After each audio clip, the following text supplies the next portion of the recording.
Chapter 4 Part 1.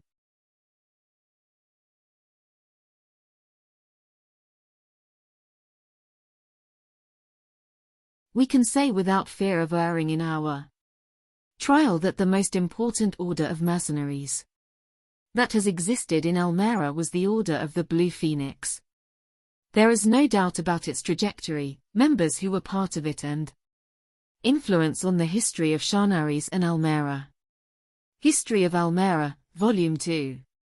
Autora, Mariana Games. Although Agnoruk in the last decade had traveled extensively throughout Shanaris, he had never returned to Almera since leaving the company. He was pleasantly surprised by the changes in the city. The council had decided to make reforms in the port to allow a better distribution of the docked vessels. Now there was no longer the chaos of before when it came to loading and unloading goods. In addition, a secondary port had been created inside the mouth of the Nartalan River where a series of shipyards were also located for the repair and construction of ships. They disembarked without major inconvenience. The activity in the port was frenetic as always. The dockers went up and down with weapons, food, and other provisions. Some of those present greeted Kush and Arian. The half-orc quickly recognized the emblem of the company. They were preparing an expedition, that was for sure, and on a fairly large scale. His companions did not mention anything. In Almera there were ears and eyes on every corner. Once they left the port, they walked in a straight line until they reached the so-called Via de las Campanias, the nerve center of Almera. A large avenue ran through the entire city parallel to the river Nartalan. This avenue was where all the headquarters of the important mercenary companies were located. Except for the fire sword that was located further east, this company never found a place on the main road. They quickly arrived at the headquarters of the Blue Phoenix Company. As it was one of the first to be founded, it was located in an unbeatable place, near the port, the market, and the headquarters of the council. Along the avenue were many stalls and shops that grew in the shadow of the mercenary barracks. The shops sold weapons, clothes, food, and some sellers of magical objects were also looking for business. Taverns and inns were just as numerous. The abundance of these establishments was greater the closer one approached the port. The market was located a little further inland, close to the river and the river port.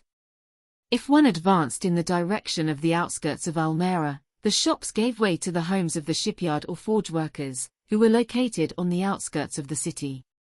But the company route reached beyond the outside of Almera, even ending up crossing the old wall of Roslin, an old wall that protected the city since before the times when Almera had not achieved its independence.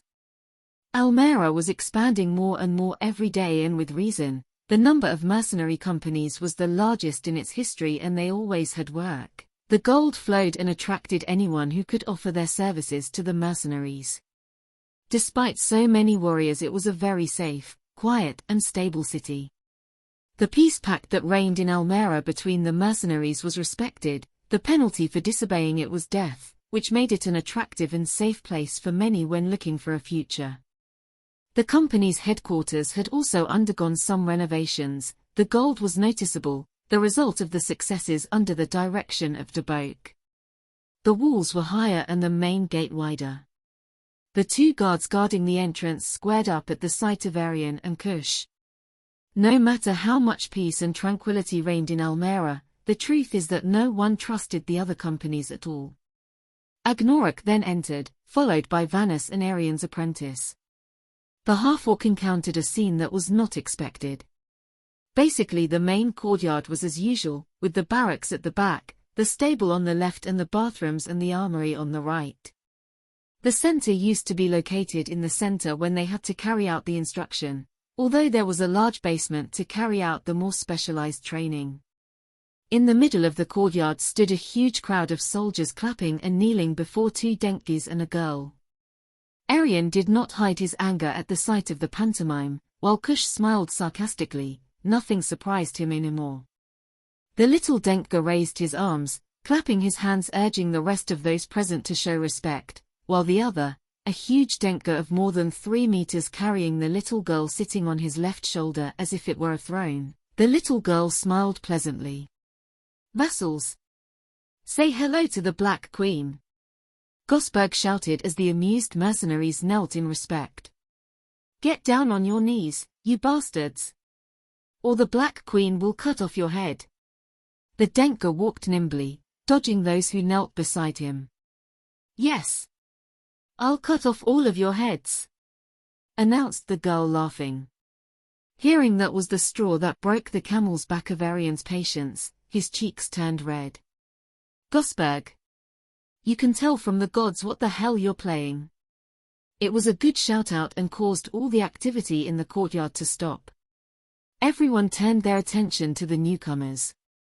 The mercenaries who were kneeling immediately got up in fear, until Sabu stopped and took the little girl from where he had placed her to leave her on the ground. The only one who seemed not to be disturbed was the little Denka, who with total tranquility and parsimony began to walk towards the angry priestess. But Arian did not wait for his arrival and hurried towards the tumult next to Kush, who did not take the smile off his mouth. Agnoruk shook his head. Gosberg would never change. What do you teach my daughter? Arian. Happy return. We were just playing the Black Queen. The Black Queen. Sabu, as always, brought the girl with his huge arms to Arian, who took her and hugged her with immense affection. Mum. He played the Black Queen with Uncle Gosberg.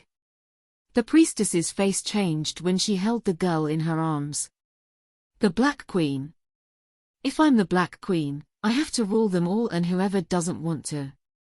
The little girl made the gesture of running her hand around her neck, to the laughter of everyone. No. No. Don't listen to Uncle Gosberg, who is an exaggerator. Kings don't have to cut off anyone's head. Only those who misbehave. The little girl asked, before the stern gaze of her mother, who then cast a glance at Gosberg, who, if she could, would turn him to dust at that moment. Kush left the group to inform Dabok of his arrival, while the mercenaries dispersed. Gosberg decided to go and greet Agnoruk to escape Arian's reproaches.